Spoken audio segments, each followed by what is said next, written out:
Assalamualaikum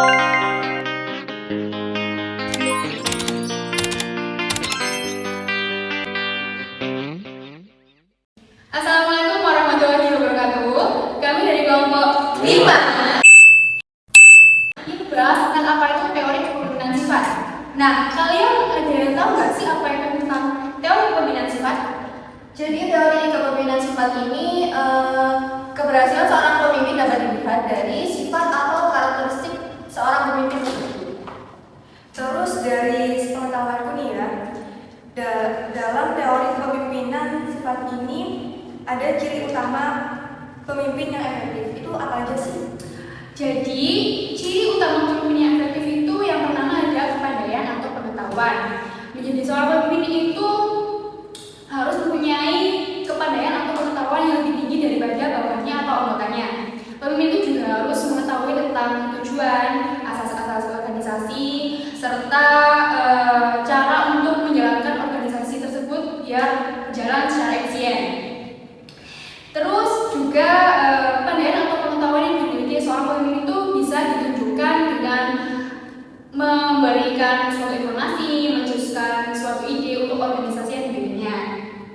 Dan menurut saya pribadi, pemimpin itu yang tidak berbekal cukup akan pengetahuan atau kepandaiannya itu akan sulit untuk mencapai tujuan yang telah ditetapkan sebelumnya. Terus yang kedua, ada kematangan atau kedewasaan. Misalnya di seorang pemimpin itu memiliki kepandaian atau pengetahuan intelektual saja itu tidaklah cukup. Jadi menjadi seorang pemimpin itu harus memiliki kematangan emosional, di mana dapat mengontrol emosi baik itu dari dalam diri maupun orang lain. Dan karakter yang satu ini tuh harus dimiliki oleh setiap pemimpin. Karena apa? Karena dapat menciptakan pola kerja yang efektif dan efisien. Kemudian yang ketiga itu ada dorongan berprestasi. Pemimpin itu tentunya mempunyai suatu keinginan untuk menyelesaikan atau mengatasi suatu tantangan untuk pertumbuhan dan kemajuan suatu organisasi yang dipimpin. Dorongan berprestasi ini itu biasanya sudah muncul dari dalam diri seorang pemimpin sendiri, jadi tidak bergantung pada bawahan atau anggotanya. Dan yang terakhir adalah integritas. Menjadi seorang pemimpin itu harus memiliki integritas yang tumbuh dari dalam diri, di mana integritas itu adalah adanya konsistensi antara perkataan maupun perbuatan seorang pemimpin. Seorang pemimpin yang memiliki integritas yang kuat itu pasti mempunyai kepribadian yang jujur. Karena integritas dan kejujuran itu adalah dua hal yang saling berkaitan dan tidak dapat dipisahkan. Karena kejujuran itu dapat mempengaruhi kepercayaan dari anggotanya kepada pemimpinnya. Dan ada 3 kunci utama untuk mengimplementasikan suatu integritas. Yang pertama yaitu menunjukkan kejujuran, memenuhi komitmen, dan yang ketiga adalah menunjukkan konsistensi, di mana tidak adanya kesenjangan antara perkataan maupun perbuatan. Jadi begitu ciri utama pemimpin yang efektif. Dari beberapa ciri kepemimpinan sifat tersebut, ada juga beberapa faktor utama dari kepribadian seseorang. Yang pertama, keterbukaan. Yang dimaksudkan terbuka di sini adalah kepribadian seseorang yang mau menerima pendapat, kritik, saran dari orang lain. Yang kedua, ada kehati-hatian atau kesungguhan. Kehati-hatian atau kesungguhan merupakan karakter kepribadian seseorang yang berhati-hati dan bersungguh-sungguh dalam mengerjakan tugas, melaksanakan tugas yang diberikan oleh atasan atau dari seseorang. Yang ketiga, stabilitas emosi. Kestabilan emosi dari seseorang mempengaruhi Stabilitas emosi dari seseorang menjadi faktor utama, karena jika seseorang memiliki emosi yang tidak stabil, hal itu akan mempengaruhi kualitas dari pekerjaan dan mempengaruhi orang lain dalam lingkungan tersebut. Jadi begitu ya. Oh ya, aku juga mau tanya nih, menjadi seorang pemimpin itu bisa nggak sih dari faktor keturunan? Bisa dong. Makanya di sini ada namanya teori genetis. Teori genetis ini menjelaskan mengenai kemampuan seorang pemimpin yang bisa dimiliki secara alami dari lahir, atau bisa disebut dengan faktor genetik. Teori genetik ini juga mengungkapkan bahwa seorang pemimpin besar itu dilahirkan, bukan dibuat. Jadi seorang pemimpin akan muncul dengan sendirinya karena ia telah dilahirkan dengan bakat pemimpin. Dengan kata lain, takdir telah menetapkan seseorang menjadi pemimpin.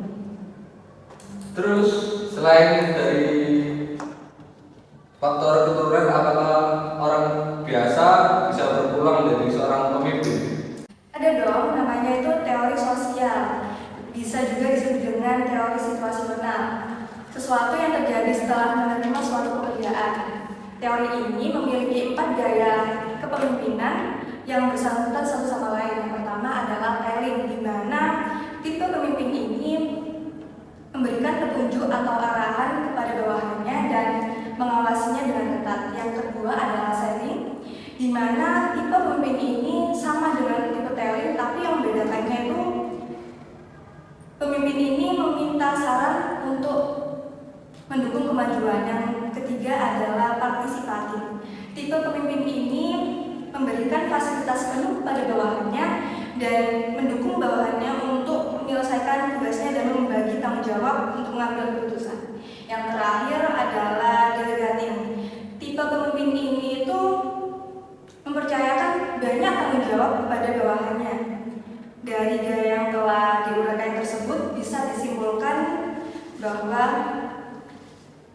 memperoleh kepemimpinan seseorang pemimpin yang didapat dengan cara mempelajarinya. Selain dari 2 teori tadi, ada teori lain nggak sih? Ada, namanya teori ekologis.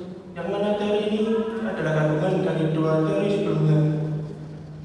Menurut teori ekologis, pemimpin yang ideal itu adalah pemimpin yang memiliki bakat dari lahir, kemudian bakat itu diperdalam dengan proses belajar, baik dari sekolah, kursus, buku-buku yang dibaca, sehingga menjadikannya seorang pemimpin yang tahu bagaimana harus bertindak ketika ada masalah dan tahu bagaimana harus bertindak untuk mewujudkan tujuan dari organisasi atau kelompoknya.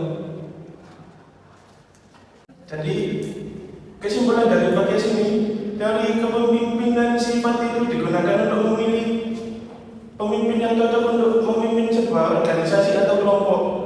Karena sampai saat ini belum ada teori yang cocok digunakan untuk semua kelompok dengan keadaan dan karakteristik individu yang berbeda. Nah, sekian dari podcast hari ini. Mohon maaf bila ada salah kata.